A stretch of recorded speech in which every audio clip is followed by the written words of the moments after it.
For over 3 years now, alternative media has been trying to literally wake people up to the reality of the situation we are in.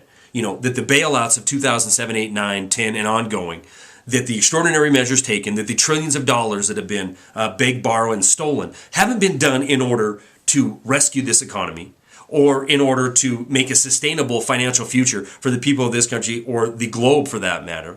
This time period has been used to shift massive failure onto the people of the world and to rob wealth of the people of the world and integrate it up into the hands of the same people who engineered the collapse in the first place. Now we're seeing not only financial future being robbed from people of the world, we're seeing literally infrastructure and property of the people of the world, nations of the world, being upwardly integrated to the hands of the people who engineered the collapse in the first place. I believe we're at the perfect storm for financial collapse globally, as well as a civil collapse globally, potentially. And you don't have to take my word for it. All you need to do is, think critically, look outside of the pop culture media, look outside of the box they want you looking into, and you'll realize that the riots in Greece are not an accident. It's also not an accident that the first bailouts in Greece lasted about a year. The second ones are lasting just weeks. Now we're going to see riots in Italy. Then we're going to see it in Spain. Then we're going to see it in Portugal, Ireland, the UK, the United States, the Middle East, North Africa, Asia. It's spreading, it's global, and it's all related to one thing and one thing only: debt.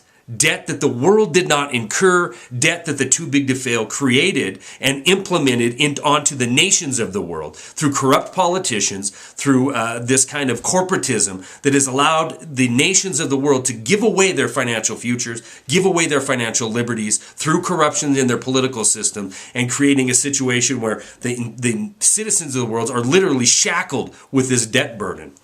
In the United States, we are at that silver bullet moment. We're looking at raising our debt ceiling another $2 trillion.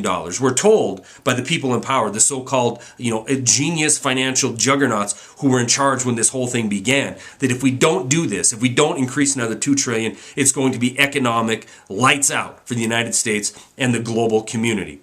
What have we got for the $7 trillion we've added to our national debt in the 3.5 years since 2007? What have we got? Any kind of sustainable recovery? Have we got any kind of true green shoots happening? No, we've gotten a larger debt load. We've gotten a population that is now 3 years older, entering into the point where baby boomers are retiring, and we have a potential situation where we don't have enough money to even take care of our own citizens, yet our politicians tell us on both sides they understand we cannot let this debt ceiling be breached. We cannot go into default.